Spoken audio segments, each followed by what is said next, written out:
We're live.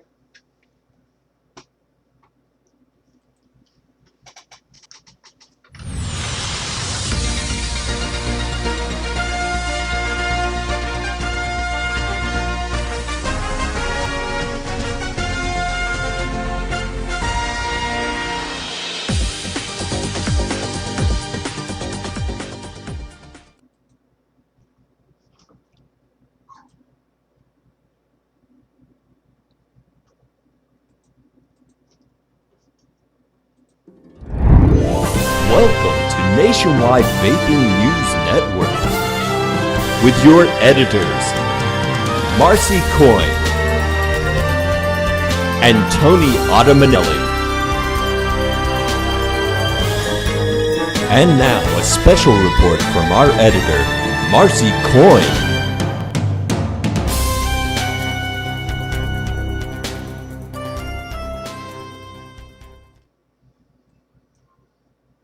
And now that I worked out all through the technical difficulties, we are live. Hi, everyone. How you doing? God, gotta love the internet. Well, you gotta turn your sound down. And how is everyone doing this evening? Old guy. Hi, Dave. Let's see, who do we have here? We have Bammers, Cajun, Bok Choy Boy, Cookie, Jedi, James, me of course, Wormhole, Vaping Dave, hi Mondo, and Angel Vape. Hotel Life, why are you doing Hotel Life? You have no picture. Hit refresh and it should come back. And you can talk now. I have you unmuted. See, many people have tried to shut me up. And I did it. And you did it. Let's see. I've refreshed, but and nothing yet. Now you hit that little the play button. There we are. There we are. Maybe. All right. Hi. Okay, and as y'all seen in the event page, we are talking about some things that are going on in Ohio, as well as anything else we need to talk about. So I am going to actually send this over to James here and let him talk about what he needs to. All right. Well, good evening, everybody. Hope you're all having a great night. I want to say thanks to Marcy for having me in. Not sure where everybody's from here, but give you a little background on myself. I got into this industry almost 10 years ago by helping build a company called Westside Vapor, which is a cig-alike. From there, about 6 years into that, we decided to open up stores called Vapor Station. I opened the first one in Columbus. Prior to that, there was one open in Massillon. Since that time, we have a total of 20 stores in the state, of which I own 4. And about 3 years ago, we started a liquid manufacturing business as well. So we're kind of all over the place. With that being said, I am also the president of the Ohio Vapor Trade Association. That just happened in January. We had elections, and I was pushed up into that role, so which I'm very, very grateful and excited to be there because we have a lot of fun things going on. The Ohio Vapor Trade Association has been around for 3 years. We have successfully, thank you, we have successfully beat the governor's tax proposals twice now. Nice butt. This will be the third go-around. It's going to be a little more difficult this time because the FDA has deemed us tobacco, and that was one of our sticking points for the last 2 years. So, but we have a great group.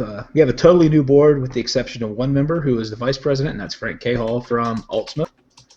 Some of the other members we have are the treasurer, which is Chris Boudros, who owns Vapor House and VH Distro. We have Sarah Hall, who owns Top Notch Vapor in Columbus, Ohio. Brent Bleem, who owns The Refuge, e-liquid out of, I'm not even sure where he's at in Ohio, I think somewhere down around Zanesville. And Brian Keller from Twinspired, he owns that liquid company. And then Jeff Kathman from Cincy Vapes. So we have a pretty widespread group of folks, everywhere from just juice manufacturers to just a store owner to juice manufacturers and store owners. So it's really good to be represented. Plus, we're all over the state, so we have somebody everywhere, which is really, really great. What we have this year to fight is our lovely governor has decided to come after vape yet again. Earlier in the year, the Ohio treasurer came out and said that for the next 2 years, Ohio would be fantastic. We'd be able to survive if we had no taxes. So, and then 2 weeks later, the governor throws out a proposed 69% wholesale tax on all vape products in Ohio, as far as liquids coming into the state.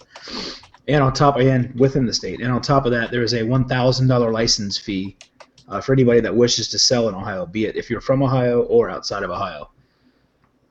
Not sure what his thinking is there, but definitely ruffled some feathers in the 170-some members of the Ohio Vapor Trade Association. So that's kind of where we're at to this point. Since August 8th, Ohio has lost almost 50 vape businesses that I know of, that I have documented on. About 10 of those were actually OHVTA members. So sad to say that that's happened, but we've gained some new folks, and hopefully we can continue moving forward and get this tax beat. So with that being said, I'm not sure if anybody has any questions or not. I'm trying to follow along the chat here as I'm talking. Right. As we're making, yeah. Yeah, so it basically, if anybody wants to sell in Ohio, you have to pay a $1,000 license fee, whether you're in Ohio or not. And the tax, the 69% on the wholesale, is going to take a 30 mil that we normally sell for $20 and make it right around 30. And then the 30 mil we sell for $29.99. It's going to make it right around 40, and a 120 that goes for $40 is going to be right around 80. So we're paying almost double. By the time you get taxed, then you have to maintain your margins. So you've got to mark up following what your margin requirements for your business are. So yeah, it's pretty much going to be double retail. And all that's going to do is push people to black market into the internet, where they're not going to be able to catch who's selling what into the state. And unfortunately, it's going to put every one of the 800 businesses that are in the state out, including all 170 that are inside of OHVTA. Well, let me ask you this question. Basically, yeah. As a consumer, what can we do to help try to prevent this from happening? So the best thing that you guys can do right now is reach out to, if you're in Ohio, reach out to your state representative, obviously. Right. The best way to get that is text your zip code to 1-520-200-2223. Sorry. So I'll put that number in the chat, but it is 1-5, where do I go? 520, what's 1-520. I've already got it. 200-2223, and just text your zip to that. That's the quickest way.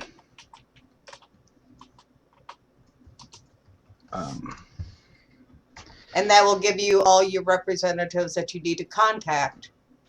Yep.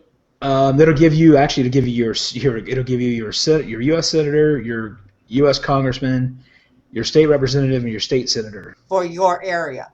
for the area you live in. Or you can go to the ohiohouse.gov, and then you have to put in your zip code followed by your 4-letter or 4-number extension, which you can find on there right below that link where you put your zip code in. There's a link to the U.S. Post Office. You put your address in, it kicks you back your 4-digit extension, and then from there it'll give you your rep.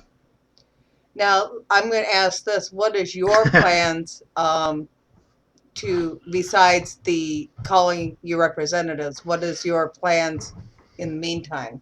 So we actually just got word today that the first Ways and Means committee hearing for vapor will be on March 14th, obviously down here in the Capitol. I will be testifying along with a few other folks in OHVTA. There's going to be folks from Big Tobacco that are going to be testifying on our behalf. There's folks from the Convenience and Petroleum Association that will be testifying. We actually have a coalition of about 25 businesses or folks from, like I said, RJ Reynolds, OHVTA, Convenience Petroleum. There's so many of them actually fighting with us for the third year in a row to get this thing knocked out totally. Okay. Outside of that, today we had our first letter writing campaign. We have 3 different pre-printed letters for folks to sign. They fill out a blank envelope. We put a stamp on it, mail it in for them. We've asked them to send one to the chairman of the Ways and Means, one to the chairman of the Finance, and then one to their rep. Spirits wants to know, is there anything that non-Ohio people can do to help? Right now, I mean, the best thing you can do is just email the Ways and Means leader and your finance, the Ways and Means chairman and the finance chairman. Let them know that you have family in Ohio, that you've seen their life change from vapor. Well, RJ Reynolds is fighting with us, because they have a vested interest in this industry too. And they've done it for the last 2 years with us here in Ohio that have helped us beat the tax. But yeah, I mean, so going back to Sparrows, what I was saying is, if you email the Ways and Means Committee chairman and the finance chairman, let them know you have family and you've seen their lives change. You've seen people that own businesses in Ohio that have put everything that they have into it, and they're going to lose everything quicker than the FDA is going to take us out. Spirits also asked, isn't postal mail more effective? Actually, calls to them is the most effective thing, because the more calls they get, their assistants and whatnot are actually fielding those, and they have to document those. Every call that comes in, they have to write down. Well, and the reps see that. And not only that, if you keep calling, they're going to have to hear what you say. They're going to have to know what you're doing. You can write a letter, but the letter can be put aside. Exactly. And if they get 150 of the same form letter, they're just going to, sometimes they'll just kind of push it to the side. Somebody had a letter writing campaign. But if you write the letters, follow up with phone calls, it gets the attention. Believe me, right. It's worked the last couple years. Now, let me ask a question. With some of them not being in Ohio, can they use an Ohio zip code to get the information? Like, dial a number or text a number, get the information. Like, they use my zip code and then start calling those representatives? You can do that, or you can go to the ohiohouse.gov and you can actually search Ways and Means Committee, Finance Committee, and it'll tell you who's all on board, and knock out the president of both of them, and even the chairman and the vice chair. We need as many letters going to them as possible. Okay. You'll call them 10 times and tell them different parts of Ohio. That's pretty funny. Another thing we did, like I said, today was our first letter writing campaign. So we went to one of the stores and we sat there from noon to 3, and we'll be mailing out in the morning. I think it was 85 letters that were signed by constituents to their state representatives in the store. So that was pretty freaking awesome turnout. Plus, we made almost, I think it was $75 for the OHVTA, people just donating. And and we got to talk to some of the people whose lives have been directly affected outside of our own. Right. So we're going to continue to do those once a week. We're going to pick a shop, just go, advertise it, move on. Plus, I'm doing a lot of radio interviews. I had one 2 nights ago. I was on for almost 2 hours. I've got one tomorrow morning, which I just actually got everything sent to me, and I'll put the email address up there because it'll be kind of like a live YouTube chat, kind of like what we're doing now. Okay. It's a national. It goes across all the United States, but it's based here in Columbus.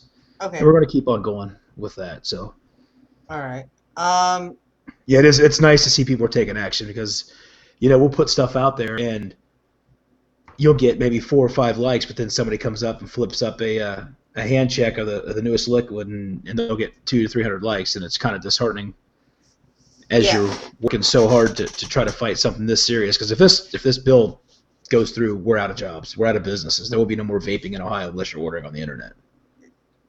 And that's it. Unless we order on the internet, nobody's going to be able to afford to keep the businesses open. And right. Go ahead. There's so many. Sorry, my chair's squeaky. Okay. There's so many vaping vape shops in Ohio. Yeah, roughly 800 last count. Is there that many? I didn't even think there was that many. Well, there's 750 now, but there's right around 800 back in August. Wow. So And imagine, those are the ones that we know of. right, so imagine 750 vape shops have to close, and all those employees lose their jobs. Roughly 5 employees per shop, so we're talking about 3,750 jobs Right. that we know of. On top of that, we just had the same scenario play out in Pennsylvania. In July, they passed the 40% wholesale tax, and they also passed a floor tax. There was 356 stores in Pennsylvania, and over 100, I think it was 140 of them have already closed since July, and they're actually going back and trying to work out new legislation to kill the old legislation. Now, So if it goes in any state around here, it's going to catch like wildfire, start going to other states. So we have to. There's a lot of weight on our shoulders to make sure that this doesn't happen, because you know what mess is in Indiana. We know what happened in Pennsylvania. West Virginia is already at a 5 cents per mil tax. I'm not sure what's going on with Michigan, but I heard there was a tax proposal out there. I'm not sure what it was. And there is something large in Kentucky looming too. So lots of fun stuff. Cookie might be able to answer the one about Michigan. Ooh, that didn't want to come out. about. I was going to ask you something. I totally forgot what it was. If this bill passes, is there any way that we can fight it even after it passes? Or Once it passes, it'll go into effect January 1st. I mean, it's the state budget at that point. Okay. So there's nothing that we can really do. So we have to jump on this now. Do you have does Ohio have vaping community have an attorney to help with this? So Ohio, the OHVTA, we do have a lobbyist who is helping coordinate all this stuff here.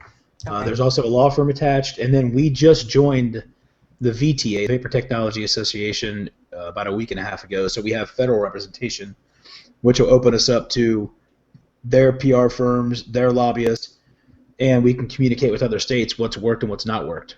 Okay. Yeah, the lobbyist runs us. The one we have is about $5,000 a month. So she's very expensive, but well worth it. Okay. Other than that, kind of taking a look at the federal front right now. Yeah, it's been a long time coming, Sparrows. We've used her for the last 2.5 years, and she's very, very well versed on vaping, which is a good thing.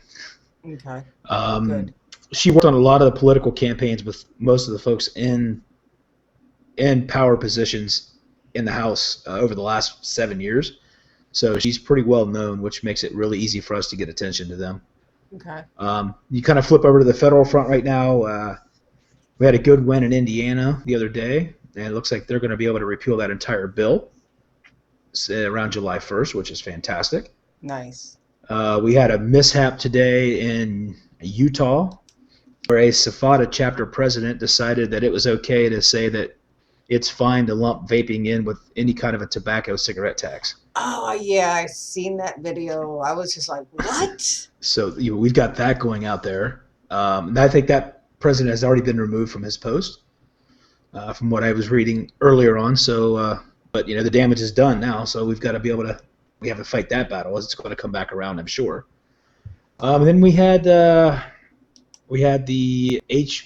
HR 1136 that was introduced last week from Congressman Cole and Congressman Bishop that will change the predicate date. It's going to call for some regulations set forth by the FDA for battery safety so we can continue to manufacture batteries for vaping devices. Because I'm not sure if you've seen it or not lately, a lot of the 18650 batteries are coming with wrappers that say not for use in e-cigs. No, I haven't bought a battery lately. I was planning on getting some actually. So yeah, that started with the LG brownies, and it's continued on.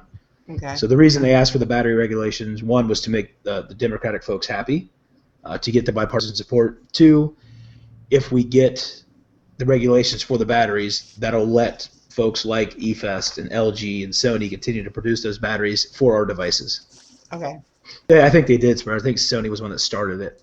Yeah, but the key fact here is that HR 1156 will change the predicate date to August 1st, 2016. So that's the first step, and that'll also give us some time to get the correct legislation to get us totally pulled out of the tobacco Family Act and moved into a different category, which is going to be the second part of that plan. Okay. So if you guys call your congressman, ask them to support the bipartisan bill, H.R. 1136, which is Mr. Tom Cole and Mr. Sanford Bishop's bill, which is the exact same language that was in the Cole-Bishop Amendment, which is actually still out there. That'll start getting traction again in April when they start talking about budgets. It'll come back around. So the reason they did the bill now is to start getting people familiarized with that language. So once the amendment came up, maybe it wouldn't be so apt to be pulled out. But obviously the end goal is to get the bill signed rather than the amendment, because the amendment only gives us 2 years while the bill is going to be permanent. Okay. And just Anybody have any questions there? And just so everybody knows, on what day is it? I have.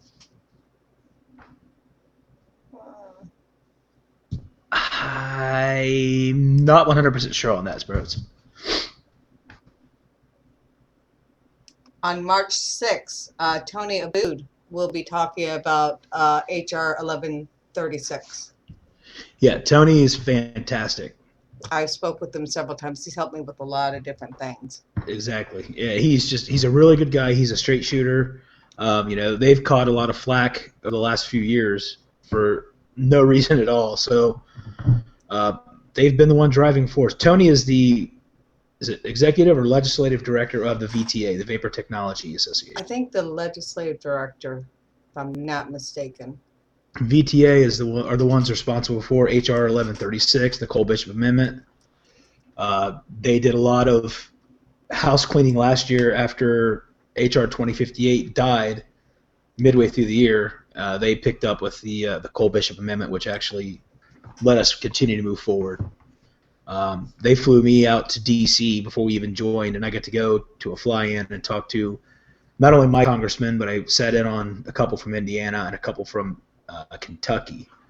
It was pretty awesome. If you guys ever get a chance to talk to your congressman, even in your own area, do it. They want to hear from you. It's their job. It's their duty. And if you ever get a chance to go to D.C., man, that is one of the most humbling experiences you can ever do. It's just, especially for somebody like me who's a huge history buff, I absolutely walked around with my head up like this, just trying to look at everything. And I'm walking through hallways in the Capitol where there's still balls from the muzzle loaders lodged into the brick. Oh, that was kind of awesome. neat to watch. It was kind of neat to look at. But yeah, and I was walking through and I popped my head into Congressman Stiver's office, and I met with him last year in February, and he co-sponsored HR 2058 for me then. And I popped my head into his office, and he just happened to come back from lunch, and he told me to come in. I sat down for a minute, and then I was very fortunate enough to meet with Senator Portman right after that. So it's pretty awesome. But yes, all the reps work for us, whether it's congressional, Senate, House, or state Senate. So reach out to them. They ask us all the time, why don't you guys call us more? Well, guess what?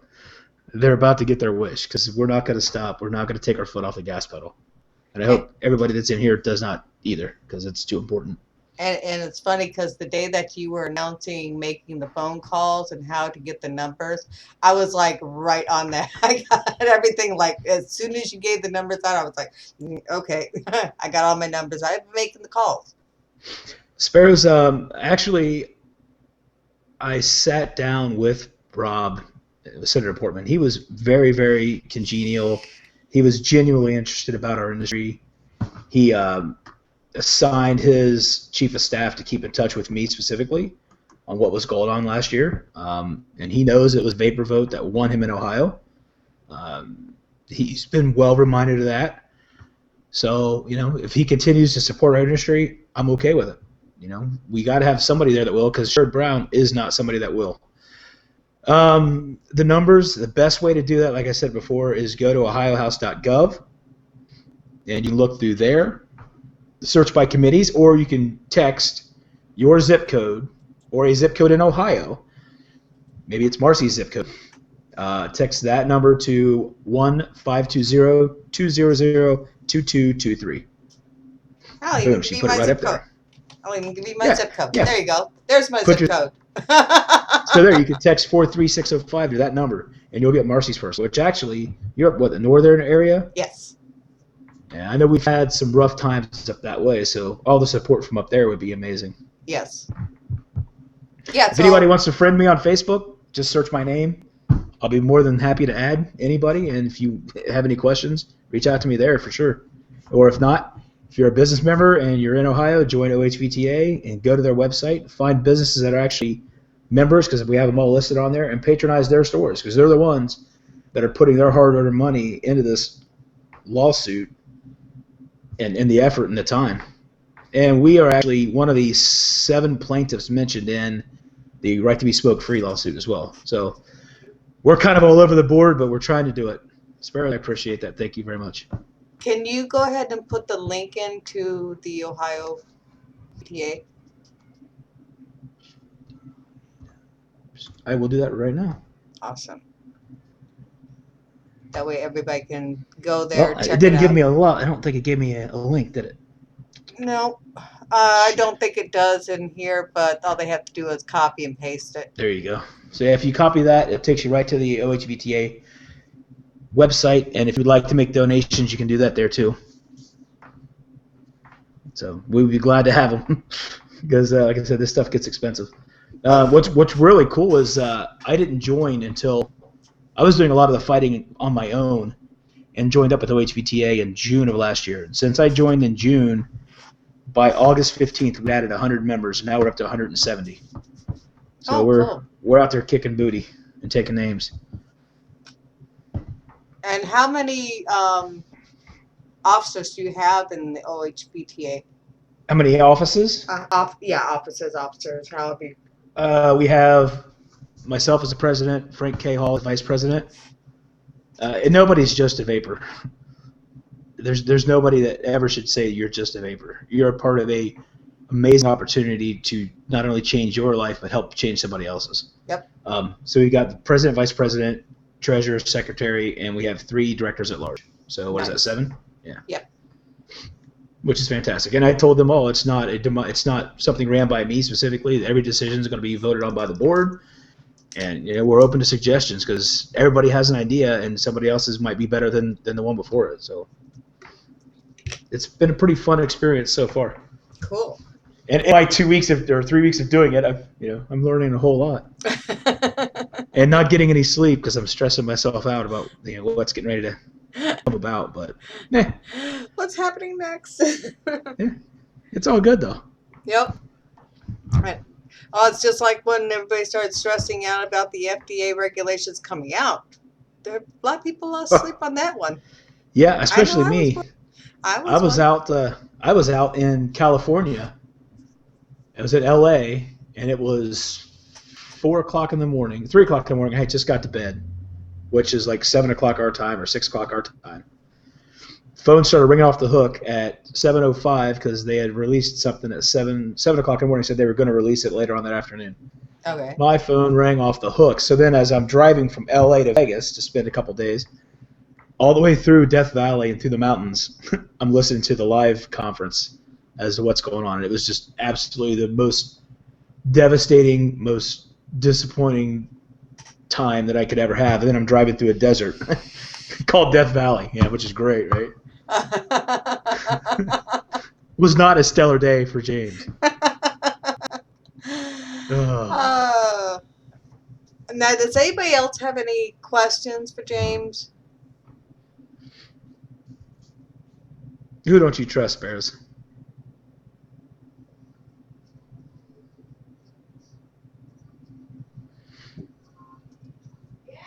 And just so you know, this broadcast will be uploaded to YouTube, so you can watch later. A lot of people don't trust the government. A lot of people. But this broadcast is going to be uploaded to YouTube, so you can watch it later, and you can pass it around. Absolutely. And like I said, guys, please hit me up on Facebook if you have any questions. I'm always around. Shoot an email off. Visit the website. Visit the OHVTA Facebook page, and don't stop fighting. Nope. And definitely, if you're a vapor, please bring a friend, because the one thing that's going to save this industry faster than anything is new vapors. It's great to have the experienced vapors. It's great to have the folks that are, able to get off using our product, but we need to make sure that we bring new vapors in, because if not, the industry is going to die faster than the FDA killing it. So, Yep. We did a program at my 4 stores where we called it Adopt a Smoker. We sold CE4 starter kits for $1 to anybody that bought a bottle of liquid or a starter kit, just for them to give to a friend. Oh, That's wow. I'm sorry. my grandmother, Sparrow's my grandmother, died from lung cancer when I was 16, and she was the apple of my eye. I was at that woman's house every other weekend, and I had to watch her deteriorate to nothing, which is the main reason I got into this, because I was never a smoker. I smoked cigars. But the pain that I had to go through when I was 16 years old, I don't want any child to ever have to do that with their grandparent or their father or mother or anybody close to them, because it literally tore me apart. And that was my motivating factor to get into this industry. So lots of friends I've lost to that ugly-ass disease, but the ones that you care about are the ones that really motivate you. I'll tell you what, I will never stop. You're welcome. And thank you for doing what you're doing, because, like I said, every single person helps. There's no just vapors. We're all pretty much activists, and we're living proof that this does work. Yep. Whether the government wants to admit it or not. I've been considering myself an activist, and everybody who knows me, I've been fighting for a right to do what we do. We vape. It was funny. I was talking about this earlier today when I first got into this industry, and I worked for Coca-Cola for a better part of 15 years. I was a sales rep right out of high school. Then I took over the Walmart chain for Coke for Ohio and southern Michigan, eastern Indiana, and northern Kentucky. And when I left my career, my mom, who, I was already married 10 years, my mom pretty much browbeat me with a broom because I was making the dumbest mistake of my life. And it turns out she is ever so glad that I did, because she's proud of it. She shares it. She talks to her friends. I'm sorry. I guess you can call me that too, then. Oh God. But I had a sell job to try to get her to actually listen and watch, and made her come into the store one day. She just sat there and realized that there was a lot of good going on. Mm. So, statute of limitations, right?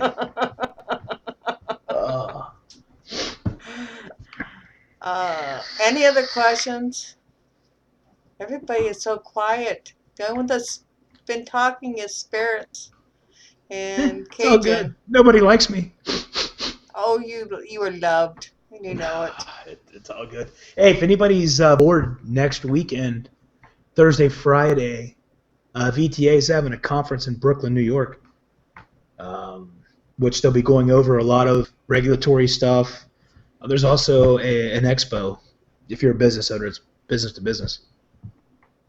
It'll be a really good time. I think I'm going to speak on behalf of what's going on in Ohio at some point in time, but it'll be pretty fun. I'm looking forward to it. It'll be my first actual event as a position I'm in now, and they were very awesome about me jumping in and letting me talk. And I like attention, and I like to talk. So hey, what other way is there to be, right?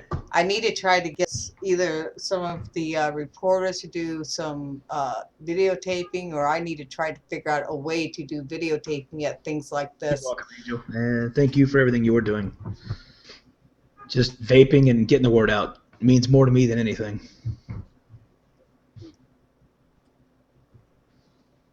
Any other questions?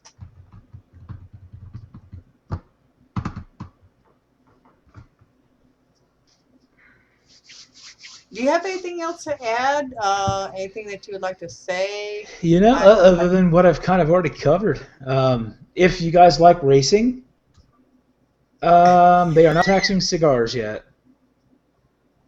But if you guys like racing, last year we sponsored a Sprint Cup car and a truck for most of the season, the truck anyways. Tomorrow night the same truck that we sponsored last year is racing, and you'll see the Westside Vapor logo on the side by the door. She did that for us for free. I think I seen that car on Facebook, wasn't it? Didn't somebody put it The on truck Facebook? last year was really cool. We had bought sponsorship, and I talked to Jennifer and I talked to the car owner for the Sprint Cup car, and they let us put 1 billion lives all over the car. Okay. Didn't charge us for it. Plus, we got to keep our sponsorship on there. Nice. And Jennifer, the driver of the Camping World Truck Series truck, the number 10, she was amazing. Every chance she got, she stuck her neck out for us, spoke highly of our industry, of us, of the results that she's seen, because we actually got her dad vaping. Her dad was a 45-year smoker. Ah. So it was pretty amazing. She actually went to NASCAR on our behalf because they weren't going to let us be a sponsor, and she actually talked them into letting us do it. Okay. So yeah, she's amazing. If you ever get a chance to see Jennifer race, she's awesome. Is CASA involved in what? Are you talking about what's going on with Ohio? Right now, no, but I'm going to reach out to Julie. We're friends, so I'm going to see if she can't. Once I get the call to action that we want to put out there, I'm going to have her send that out. Yeah, Julie Wisner and I are pretty good friends, along with a few of the other folks there at CASA. So they actually, they're a great resource. We help them add members in our stores. All of our juice bar tablets with the menus on them have a CASA link where we kind of force the folks to sign up for CASA while they're sitting there. Nice. Helping them grow their membership. It's what it's all about. So nice. Yeah, I've been a member of CASA for a while myself. Yeah, they're great people. Mm-hmm. They really are. But you guys went. You guys did go easy on me. I appreciate that. Ask and I shall receive, right? There is an Expo Detroit, Marty. Yes, there is. That's the same weekend, basically, that the one is in New York. Unfortunately, I'm going there as the newest member of VTA, and they want me to get up, and so I'm obviously going to support the organization that we're members of. Try to familiarize some of our other folks within the organization of who they are. But if it wasn't for that, I'd go to Detroit. She wants to know if there's anything that she can print yes. to take. So if you go to Detroit, wait a minute, let me see. What was the question? Anything that she can print that would talk about what's going on in Ohio? Yeah. Yes, there is. Right now it's just kind of screenshots because it's on the OHVTA page. But I'm sure you can copy it, fit it to an 8.5 by 11, and print it out. If you want to, message me on Facebook, and I will, with your email address, and I will email you what I have that explains what the tax is. As far as our rep going to Detroit, yes, actually, I think our secretary will be there. Her name is Sarah Hall. She owns a Top Notch Vapor and a liquid company called Juice Mama. Look for them. I think Brent from the Refuge e-liquids, he will be there. He is one of our directors. And I think Twinspired, who is another one of the directors, I believe he's going to be there. Also, our third director is supposed to be there kind of hanging out. His name is Jeff Kathman. But I do not believe the treasurer, the vice president, or myself will be there. But Sarah is freaking amazing. If you get a chance to talk to her, long dreadlocks, amazing person. Her and her husband, Jamie, are phenomenal people. They are super duper people. Well, so hopefully, please, by all means, go there. Tell them you talked to me tonight on the show and you wanted to say you could help, or just stop by and say hi. Hopefully, I will be going to Detroit Expo. I will hopefully be finding out tonight because a friend of mine offered. He's got 4 tickets and he offered me to go with them. Yeah, there'll be a few reps there. And Sarah might even have that letter that you're looking for, too, with her, the one with the OHVTA heading that explains the tax in general terms so everybody can understand it, not lawyer speak where you have to – man, when that thing came out, it was 45 pages for just the vaping part. I banged my head into the wall trying to read it. 45 pages? And our lobbyist knocked it down to a page and a half of very easy to understand language. Thank God. But, well, at least it isn't as bad as the FDA bill that came out. I think the total budget was like 3,800 pages. Oh God. God. Unreal. I could talk a lot, but I don't think I could figure out 3,800 pages of talking. Right. Especially without like 6 beers. I mean, water, adult water. Adult beverage. Absolutely. Anything else? Has anybody got anything else they'd like to say? I'm gonna Bibles are be. shorter. It's a true story. Bibles are short. Very true. Also, after we're done with James, I've got a short video that I'm going to play that was made by our other editor, Tony Ottamanelli. I actually spoke with you about it earlier. Did you get a chance to read that stuff that I sent you? I did, and actually that one specifically was rather interesting to me. You know, there's not going to be a quick fix to this, but that sure seemed like one hell of a way to the fast lane. Yep. So if there's no other questions, I'm just going to go ahead and play the video. And remember, this is just stuff that you need to research and see what you think about it. It's not something that we're telling you that's going to happen. It's just something to research, okay? So I'm going to mute you. Yay! I get to mute him again. The power you have. The power, yes. And yes, I do want to say thank you to James for joining and talking about what is going on and giving us all this information. If you need to find out any more information about what to do, it is on my Facebook somewhere. My Facebook is so busy lately. And we do have another broadcast tomorrow about a lady and her teenager having to do a assignment on vaping. This blew me away. Sure, you come tomorrow because it's really interesting what these schools are doing to these kids. It's ridiculous. It has nothing to do with school. It has nothing to do with learning, but they had them do this. So yeah, make sure you come tomorrow. And again, on the 6th, Tony Abood will be here. Yes, same time. Not the same time. It will be at 10 o'clock Eastern time tomorrow. Unfortunately, she can't come any sooner, but she will be here to talk about what's going on. Hopefully, she has some information on the project that she had to help him do. If he passed it, failed it, whatever. But she had a lot of information that was sent to her from Demetrius and Phil Donahue. Donahue. Whoa! Flashback to the 80s, 70s. Sardo. Oh my God. Yes. Wow. Whoa. Where'd that one come from? Oh, that's funny. It's all good. Yeah. Okay. Thank you guys for letting me come on. I appreciate it. Oh, not a problem. And we're trying to talk James into being a part of Nationwide Vaping Network. I don't think you want that. That's a whole lot of trouble. Nah, you can't be in more trouble than me. Oh, I don't know. Black Toy Boy. The stories I can tell. But I will, to protect the innocent or the guilty. I'm not sure which one. Innocent, guilty, whoever. Yeah, either one. But okay, let me get ready to start that video. I'm going to mute you so you can watch it.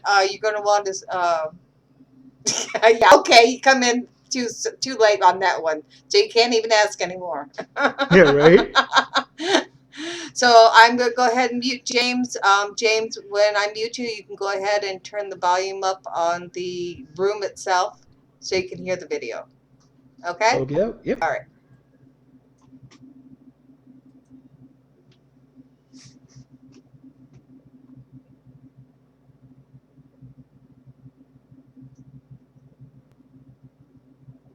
And its regulations from the Executive in Need of Scrutiny Act. And when they say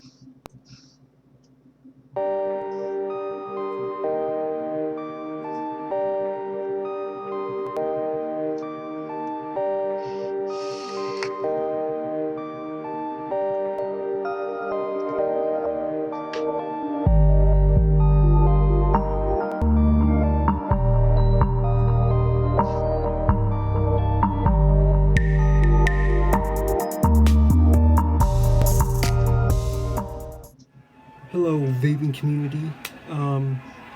I have been relentlessly researching some of this information about the share because I think it's extremely important for us to understand, and whether or not it will help us out at all with possibly ridding ourselves of this poisonous FDA regulations. I don't know. No one actually knows. There's so much information on the web right now.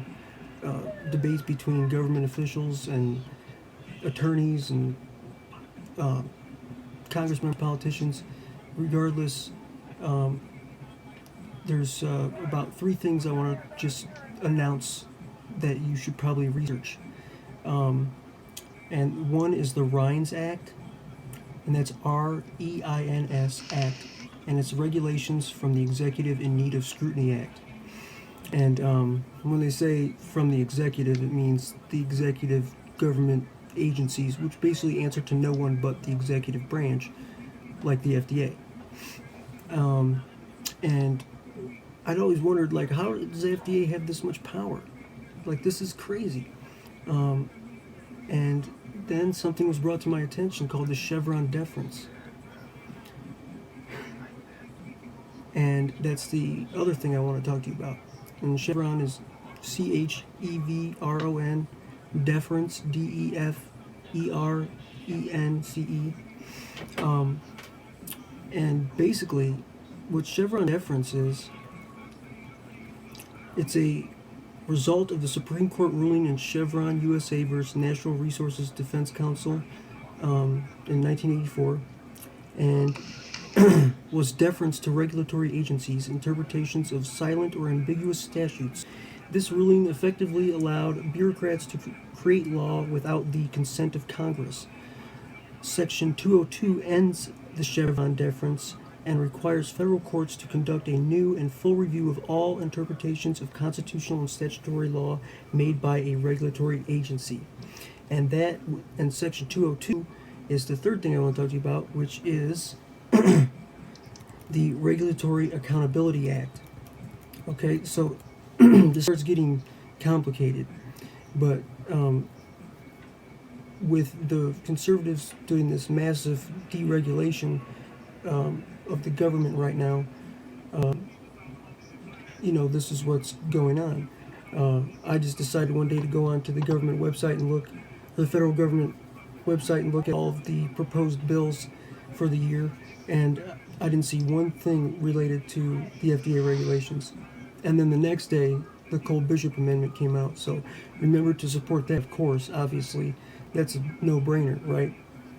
But at the same time, I've spoken with 3 separate attorneys. I've spoken with lobbyists from the Vapor Technology Association about this. And I'm getting mixed opinions and insights about this on whether or not it will help us, the vaping community, help, small businesses still flourish like they should be. But then there's others who think,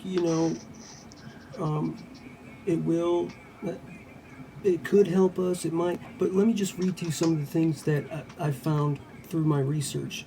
And just so you know, the Rhines Act, the regulations from the Executive in Need of Scrutiny Act, will require congressional approval and the president's signature for all major rules issued by federal agencies. And a major rule issued by a federal agency is the deeming rule, right? Okay. So, from the Chevron deference, from 1984, federal agencies currently have the power to make major rules, the deeming rule, ones that have an economic impact of 100 million or more. Without the oversight of Congress or the signature of the President, the Rhines Act would put in place meaningful checks on agency overreach by requiring congressional approval and the President's signature for major rules. Okay, we pretty much just discussed that. But let's get into the Regulatory Accountability Act, because this one is huge.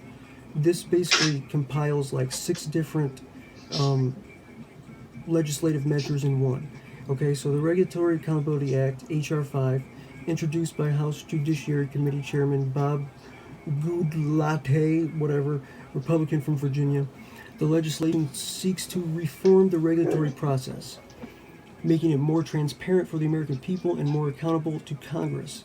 It also includes language to reverse this Chevron deference, which has been used by regulatory agencies to enact law without judicial review, which is pretty messed up since Congress is supposed to be doing that. And this has been going on since 1984.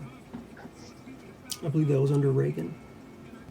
The Regulatory Accountability Act brings together several regulatory reform bills that have previously passed the U.S. House of Representatives, including the Separation of Powers Restoration Act, or SOPRA, and all economic regulations are Transparent Alert Act. So let's discuss this a little further. This Regulatory Accountability Act is already passed by Congress but it has to go through the Senate now, and it's been passed before by Congress, but never by the Senate.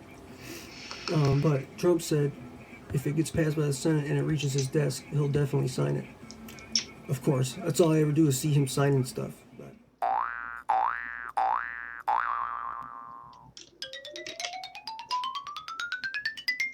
anyways, so here's what's all involved in the Regulatory Accountability Act. It would require agencies to use less costly regulations rather than more costly regulations to achieve a given objective. Now, the Separation of Powers Restoration Act would enable the judiciary to end judicial deference to bureaucrats. Okay? And deference is basically just like a word for like submitting. It's often studied by sociologists, psychologists, and political scientists. And for those of you who don't know, my name is Tony Armanelli. I am a sociologist, but I am more so a professional vaping journalist for vapingpost.com, one of the most trusted sources for global news on vaping. Great website. Then also Vape News Magazine, which they were the first to publish my work, so I kind of got a soft spot for them.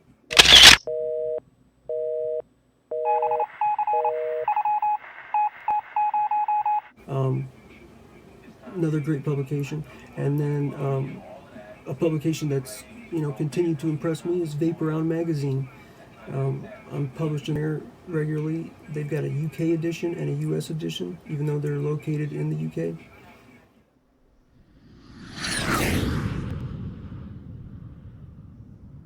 So I've got a master's degree in sociology, so I am a sociologist. I used to teach sociology in college,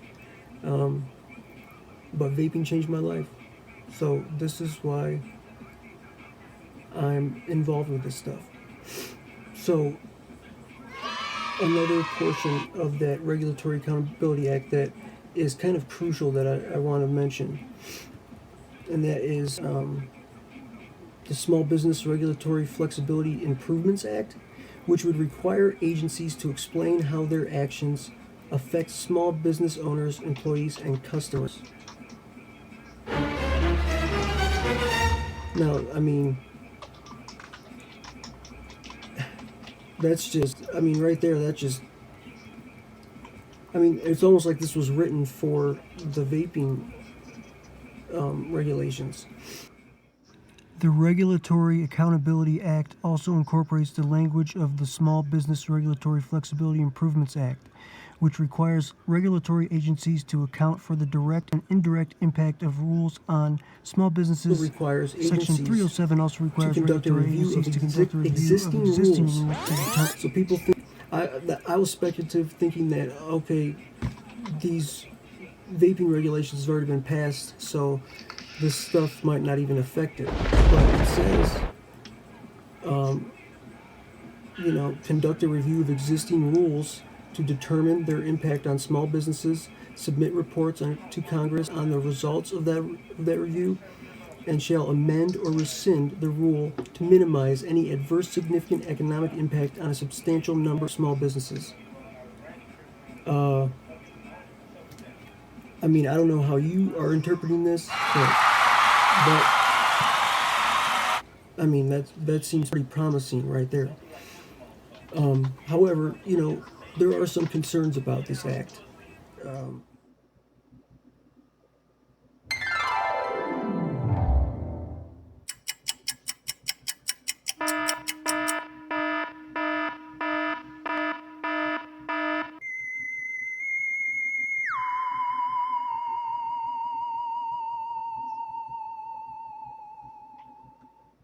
there's so much information out there. There really is on these three topics, which is the Rhines Act, okay, Chevron deference, and the Regulatory Accountability Act.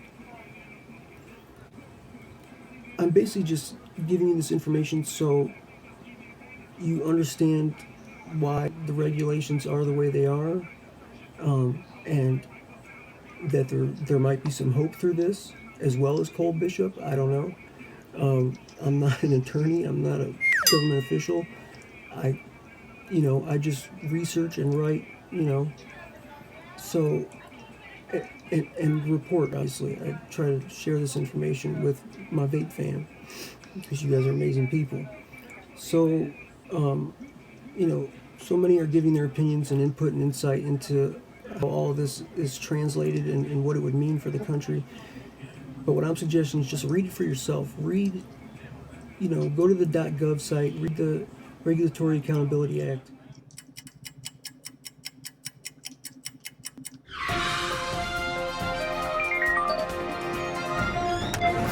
And you'll see some of the language in there is kind of contradicting, because there's also an act in the Regulatory Accountability Act, because it's 6 acts compiled into one, which is called the Review Act, and it says it would prevent new rules with billion-dollar annual costs from taking effect until litigation against them has been resolved. It would not affect current regulations. But at the same time, there's another act in there, right? Small Business Regulatory Flexibility Improvements Act, like I said, which requires regulatory agencies to account for the direct, indirect impact on small businesses, and it conducts a review of existing rules. So that would, I would think, categorize the FDA regulations and their deeming bullshit rule as a part of this, because it is having an economic impact. People are losing jobs, people are losing businesses, and it's horrible. That's not what this country was built on. This country was built on small business. The economy is strongest when small business is doing well. My father is a small business owner, so this, definitely is a personal thing to me too. And let me tell you, first off, I'm not a liberal. I'm not a conservative. I don't consider myself part of the GOP or the crazy Craigslist liberals. I don't know I don't know who's telling the truth anymore. That's why I'm saying read it for yourself and make your own interpretation. You could be even saying this dude's full of shit. What is he talking about? I don't care who he.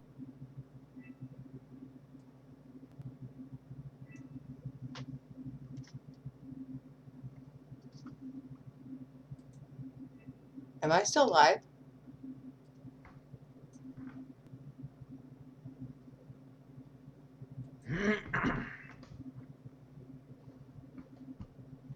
I just totally lost everything. Okay, I'm still live. Okay, hold on. Yeah, I totally lost everything there for a second. Okay, well, we pretty much got the gist of all that.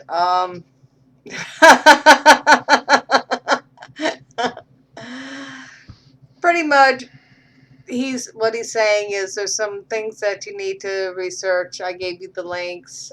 Research it. See where you. Well, thank you.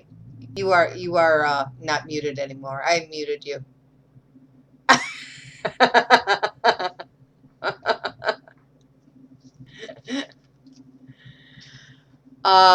But again,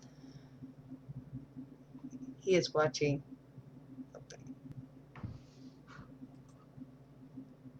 Oh, it helps if I put us back up, huh? Yeah, I don't know what happened. All of a sudden, I just lost the broadcast. It was weird.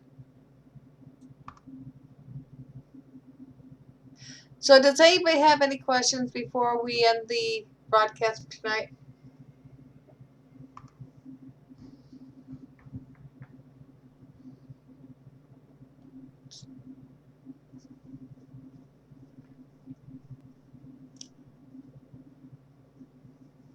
He was being a boring teacher. I just saw that.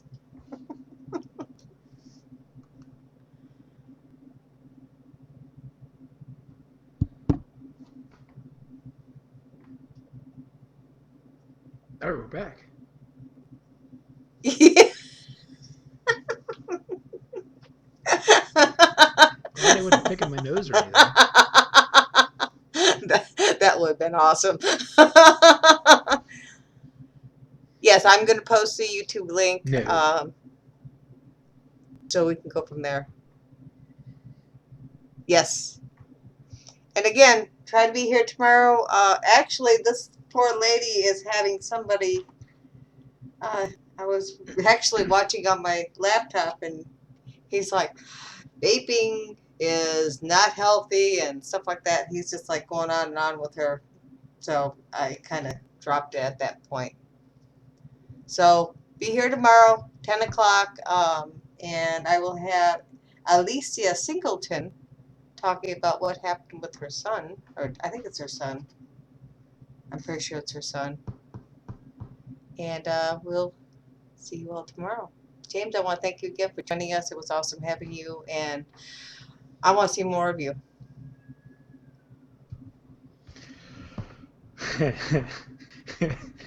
I'm just here watching. That's all I'm doing. Well, if you have anything that you Thank you want, for having me, everyone. It's been fun. if you have anything that you want to broadcast about, just let me know. Either I or another one will have you on again. Okay? Awesome. Thank you so much. Good night, everybody. All right. Thank you, and you all have yourself an awesome night. And again, this is going to be on YouTube probably within the next couple hours. Talk to you all later.